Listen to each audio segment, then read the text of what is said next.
जब गुरु कृपा करे तो क्या संभव नहीं है। कहते हैं कि चिंतामणि, देखिए दो चीजें हैं, एक है चिंतामणि और एक है कल्प वृक्ष।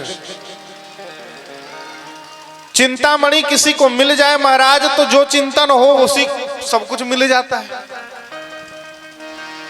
और यदि कल्प वृक्ष के नीचे व्यक्ति बैठा हो तो वो जो कामना करता है वो सब कुछ उसे प्राप्त हो जाता है। बचपन में हमने कहानी पढ़ी थी, एक व्यक्ति कल्प वृक्ष के नीचे पहुंच गया, जंगल में यात्रा करके आ रहा था, बहुत थका हुआ था। उस वृक्ष, उसे पता नहीं है कि ये मैं बैठा हूं ये कल्प वृक्ष है। उसने सोचा मैं बहुत थक गया हूं, थोड़ा सा यहां शीतल जल मिल जाए तो मेरी थकान दूर हो जाए। तो तुरंत शीतल जल वहां उपलब्ध हो गया। फिर उसने सोचा बहुत भूख लगी है, भोजन की थाली मिल जाए तो फिर आनंद हो जाए। तो उसने सोचा था कि भोजन की थाली वहां प्रस्तुत हो गई, प्रकट हो गई। बहुत प्रसन्न हो गया, सोचा कि भोजन भी कर लिया, जल भी पी लिया। और भोजन करने के बाद व्यक्ति को क्या चाहिए? बोले नींद चाहिए। थका रहता है व्यक्ति, आलस से आ जाता है। बोले एक बढ़िया बिस्तर यहां लग जाए तो भैया मेरी पूरी थकान मिट जाए। इतना सोचना था कि वहां पर बढ़िया सा एकदम सामने से बिस्तर प्रकट हो। प्रसन्न हो गया, सोचा कि भैया लेट तो गया हूं पर नींद नहीं आ रही, जल्दी से कोई हाथ पैर दबाने वाला हो। इतना सोचा कि बहुत सारे नौकर चाकर प्रकट हो गए, हाथ पैर दबाने लगे। अब बेचारा बहुत प्रसन्न हुआ। अब तक मन में सारी पॉजिटिव बातें आ रही थी, लेकिन अब नेगेटिव बात आ गई। अब उसने सोचा मैं जो कुछ सोचता हूं सब कुछ यहां प्रकट हो जा रहा है, कहीं ये भूतहा पेड़ तो नहीं? और यदि भूत प्रकट हो गया, मुझे मार डाला तो? इतने में भूत प्रकट हो गया, गला दबाकर मार डाला।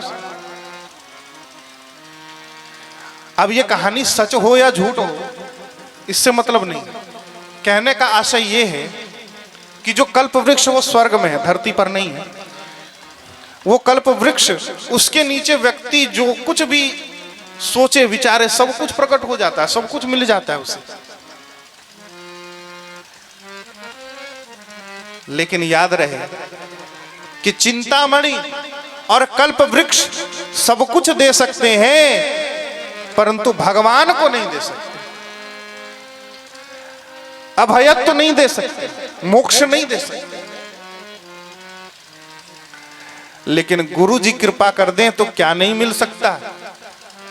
अरे गुरु कृपा कर दे तो स्वयं गोविंद को प्रकट होना पड़ता है और शिष्य का हाथ थामकर उसे अपने धाम ले जाना पड़ता है। इसलिए वर्णन कर रहे हैं, प्रयच्छति गुरुः प्रीतो वैकुंठम योगी दुर्लभम। क्या कह रहे हैं? कि आप गुरु हैं, कल्प वृक्ष अज्ञान का हरण नहीं कर सकता। कल्प वृक्ष के नीचे बैठोगे, आपके अज्ञान को नष्ट नहीं कर सकता कल्प वृक्ष। हाँ, उसमें वो सामर्थ्य नहीं है, वो भोग पदार्थ दे सकता है। लेकिन गुरुदेव कृपा करे तो जीवन में आनंद ही आनंद हो जाए। कल्प वृक्ष चिंता नहीं मिटा सकता, लेकिन यदि गुरुदेव कृपा कर दे तो जीव की चिंता मिट जाती है। इसलिए दशरथ जी महाराज को जब चिंता हुई, गुरुदेव के पास गए, गुरुदेव के चरणों में जाकर प्रणाम किया। दुख सुखी सब गुरु की सुनायो, कही वशिष्ठ विधि समझायो। कही वशिष्ठ बहुविधि समझायो, कही वशिष्ठ बहुविधि समझायो। कही वशिष्ठ बहुविधि समझायो। गुरुदेव के पास गए, गुरुदेव के चरणों में प्रणाम किया। अरे जीव के सिर पर है भार, चिंता, जब गुरुदेव के चरणों में प्रणाम किया, मानो अपनी सारी चिंताओं को गुरुदेव के चरणों में रख दिया और दशरथ जी महाराज चिंता मुक्त हो गए। इसलिए कह रहे हैं कि चिंतामणि भौतिक पदार्थ दे सकती, लेकिन चिंता नष्ट नहीं करती। लेकिन गुरुदेव कृपा करें तो अज्ञान को नष्ट कर देते हैं। गुरुदेव कृपा करें तो चिंता नष्ट हो जाती है। गुरुदेव कृपा करें तो गोविंद भी मिल जाते हैं, गोविंद की भक्ति भी मिल जाती है। इसलिए आप गुरुदेव हैं, आप कृपा करें।